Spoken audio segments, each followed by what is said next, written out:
চট্টগ্রামে বাংলাদেশ রেলওয়ের পূর্বাঞ্চলে জেনারেল ম্যানেজার সুভক্ত গিনের বিরুদ্ধে টেন্ডার প্রতিক্রিয়ায় ব্যাপক অনিয়ম ও দুর্নীতির অভিযোগ উঠেছে। অভিযোগে বলা হয়েছে, নিয়মিত দরপত্র আহ্বানের পরিবর্তে ইমার্জেন্সি দেখিয়ে তার পছন্দের ঠিকাদারদের কাজ দেওয়া হচ্ছে এবং এর মধ্যে বিপুল অঙ্কের সরকারি অর্থ আত্মসাৎ করা হচ্ছে।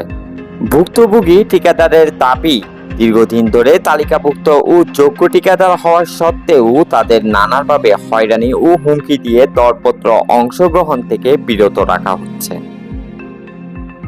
একই সঙ্গে কাজের প্রকল্প মূল্য বাড়িয়ে দেখিয়ে শত কোটি টাকা আত্মসাতের অভিযোগও তোলা হয়েছে। এ বিষয়ে দুর্নীতি দমন কমিশনে লিখিত অভিযোগ দেওয়া হয়েছে বলে জানা গেছে। অভিযোগে সুষ্ঠু তদন্ত ও প্রয়োজনীয় আইনগত ব্যবস্থা গ্রহণের দাবি জানিয়েছেন সংশ্লিষ্ট ঠিকাদাররা। বিষয়টি সম্পর্কে বিস্তারিত জানতে একাধিকবার কল করা হলে প্রথমে সংশ্লিষ্ট ব্যক্তি তা এড়িয়ে যান। পরবর্তীতে বারবার যোগাযোগের চেষ্টা করলে তিনি মেসেজের মাধ্যমে অন্য একটি নম্বর দেন। তবে ওই নম্বরে যোগাযোগের চেষ্টা করলে সেটি বন্ধ পাওয়া যায়। দীর্ঘদিন ধরে যোগাযোগের চেষ্টা করা হলেও তিনি ধারাবাহিকভাবে বিষয়টি এড়িয়ে যাচ্ছেন। ৭১ চট্টগ্রাম সংবাদ নিউজ ডেস্ক।